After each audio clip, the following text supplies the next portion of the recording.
2025 নভেম্বরে বিহার বিধানসভা নির্বাচনে সমীক্ষক সংস্থা চালিয়েছিল এলাকা ভিত্তিক জনমত সমীক্ষা। সম্পূর্ণ ভিডিওটা দেখলেই জানতে পারবেন 2025 বিধানসভা নির্বাচনে এই কেন্দ্রে এনডিএ সমর্থিত জেডিইউ অথবা বিজেপি, ইন্ডিয়া ব্লক সমর্থিত আরজেডি অথবা কংগ্রেস এবং 2024 গঠিত জেএসইউপি দল কোন জায়গায় আছে। তার আগে প্রথমে চলুন দেখে নিই রামনগরে 2020 বিধানসভা ও 2024 লোকসভার ফলাফল কি ছিল।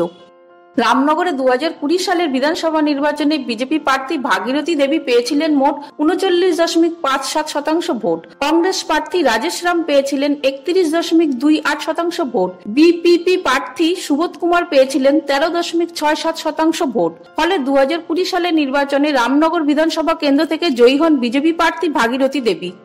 2024 সালের লোকসভা নির্বাচনে রামনগর বিধানসভা কেন্দ্রে জেডিইউ প্রার্থী সুনীল কুমার পায় মোট 97,695টি ভোট।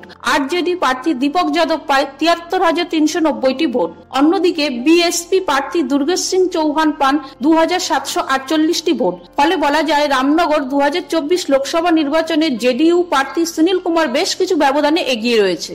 এবার দেখে নেওয়া যাক রামনগর বিধানসভা কেন্দ্রে 2025 সালের সম্ভাব্য ভোটের ফলাফল নিয়ে সমীক্ষক সংস্থার রিপোর্ট।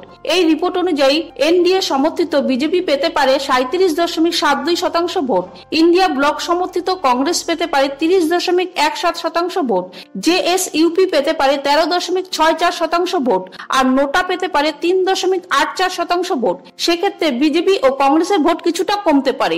যদিও সমীক্ষা অনুযায়ী 2025 সালে রামনগর বিধানসভা কেন্দ্রে সামান্য ব্যবধানে সম্ভাব্য জয়ী দল হতে পারে বিজেপি।